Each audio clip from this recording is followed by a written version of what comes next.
চাঁপাইনবাবগঞ্জের সদর উপজেলার বালিয়াডাঙ্গা ইউনিয়নের চকঝগড়ু এলাকায় কোটি টাকা ব্যয়ে নির্মিত 2.5 কিলোমিটার সড়কের মান নিয়ে প্রশ্ন উঠেছে। নির্মাণের মাত্র 5 দিন পরই হাতের টানে উঠে যাচ্ছে পিচ ঢালাই কার্পেটিং। স্থানীয়রা জানান, শিবগঞ্জ উপজেলার নাকাটিতলা থেকে সদর উপজেলার চকঝগড়ু গ্রাম পর্যন্ত সড়কটির সংস্কার কাজ 1 সপ্তাহ আগে শুরু করে ঠিকাদারি প্রতিষ্ঠান, কিন্তু কাজ শেষ হওয়ার আগেই মান নিয়ে অসন্তোষ দেখা দেয়। অভিযোগ উঠেছে, মাটি ও কাদা সরানো ছাড়াই তার উপর পিচ ঢালাই করা হয়েছে, পর্যাপ্ত বিটুমিন ব্যবহার করা হয়নি এবং অপরিষ্কার ধুলাবালি ও মিশ্রিত পাথর দিয়েই কার্পেটিং করা হয়েছে, ফলে কাজ শক্ত না হয়ে সহজেই উঠে যাচ্ছে। গত 2 দিনে প্রায় 200 মিটার সড়কের পিচ স্থানীয়রা হাত দিয়ে তুলে ফেলেছেন। তারা অভিযোগ করেন, নিম্নমানের কাজের প্রতিবাদ জানালে যুবকদের বাধার মুখে পড়ে কাজ বন্ধ করে চলে যান ঠিকাদার ও শ্রমিকরা। এরপর থেকে কাজ স্থবির হয়ে আছে। এই সময় স্থানীয়দের মামলা করার হুমকিও দেওয়া হয়েছে বলে অভিযোগ পাওয়া গেছে। পথচারী ও এলাকাবাসীরা বলেন, কোটি টাকা ব্যয় হলেও সড়কের কাজের মান অত্যন্ত নিম্নমানের। তারা ঘটনার সুষ্ঠু তদন্ত ও মানসম্মত কাজের দাবি জানিয়েছেন, অন্যথায় স্থায়ীভাবে কাজ বন্ধ করে দেওয়ার হুঁশিয়ারি দেন তারা।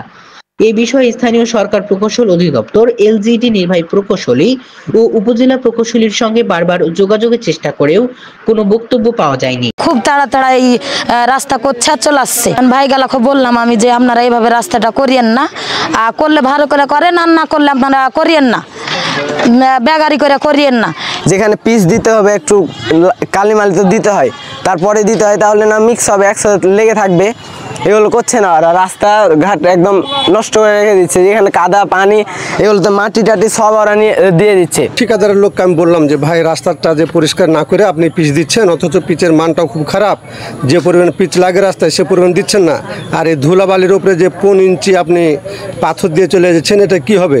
সেখানে উপস্থিত ছিল আপনার ইউনিয়ন পরিষদের চৌকিদার, দায়িত্বে ছিল, মানে দেখাশোনার জন্য এই বালিয়াডাঙ্গা ইউনিয়নের চৌকিদার দিয়ে এই পাহারা দিয়ে কাজ করা ছিল। উনি আমরাকে উল্টাপাল্টা করছে, চাঁদা খাওয়ার জন্য এসে আবিধাবি ফালতু মালতু কথা কয়ে ওঠে। আমরা কিছুক্ষণ ওয়েট করে এরপর আমরা চলে যাই। 1 নাম্বার খোয়া দেওয়ার কথা, সেই জায়গাতে 3 নাম্বার 4 নাম্বার খোয়া দিয়ে তারা ডলে গেছে।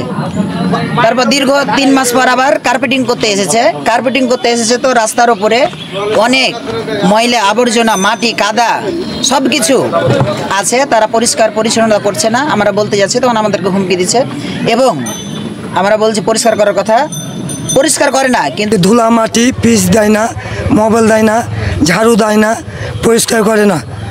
পরে যখন আমরা বাধা দিছি তখন বলছে পুলিশ দিয়ে ধরাবো, তোমার নামে মামলা করব, তুমি 1 নম্বর আসামি হইবা। এদিকে সকল নিয়ম মেনে সঠিকভাবে কাজ হচ্ছে দাবি ঠিকাদার গোলাম কিবরিয়া টনিক বলেন, যেখানে যেটা শিডিউল আছে সে মোতাবেক আমি কিন্তু কাজ করেছি। এর কাজের আমার তরফ থেকে কোনো ত্রুটি আমি রাখিনি। চাঁপাইনবাবগঞ্জ সদর উপজেলা নির্বাহী কর্মকর্তা মোহাম্মদ নুরুল ইসলাম বলেন, পিডি রয়েছেন, পিডি স্যারের সাথে তাদের মিটিং চলমান রয়েছে। আশা করি সেখান থেকে একটি রেজাল্ট হবে। আর সংশ্লিষ্ট ঠিকাদারি প্রতিষ্ঠানের বিষয়ে আমরা উপজেলা প্রশাসন অবশ্যই তার যে এই কাজে দায়বদ্ধতা রয়েছে, আমরা নিশ্চয়ই একটা তদন্ত কমিটি করে দিব। সেখানে তার যদি কোনো গাফিলতি থেকে থাকে, কাজের মানের যদি কমতি থাকে, সংশ্লিষ্ট ঠিকাদারি প্রতিষ্ঠানের বিরুদ্ধে নিশ্চয়ই আমরা ব্যবস্থা গ্রহণ করব।